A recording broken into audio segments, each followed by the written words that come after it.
Hello बच्चों, let's read the question. Forest which produce commercial valuable timber like deodar or sal were declared protected, commercial, reserved और none of this. Question हमसे पूछ रहा है कि forest जो produce करते हैं कमर्शियली और वैल्यूएबली टिम्बर, जिनका कमर्शियल बहुत यूज होता है लेकिन वो बहुत ही वैल्यूएबल होते हैं टिम्बर, जिनकी वैरायटी है एक तो डिओडर और साल, उन्हें किस कैटेगरी में डिक्लेयर करा है? आइदर दे आर प्रोटेक्टेड और कमर्शियल और रिजर्व या none of this. So let's see the answer of this question. जो फॉरेस्ट एक्ट है हमारा, फॉरेस्ट एक्ट ने फॉरेस्ट को 3 कैटेगरीज में डिवाइड करके रखा है. ठीक है, कितनी कैटेगरीज में डिवाइड करके रखा है? 3 कैटेगरीज में. That is reserved, protected and for village use.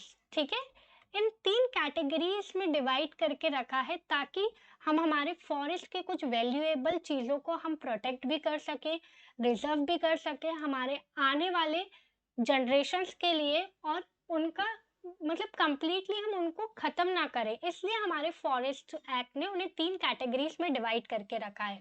सो इस क्वेश्चन के अकॉर्डिंग जो हमारे टिम्बर्स हैं, जो डिओडर्स और साल्स हैं, वो किस कैटेगरीज में आते हैं? वो आते हैं, इसका आंसर होगा वो आते हैं रिजर्व्ड कैटेगरी में.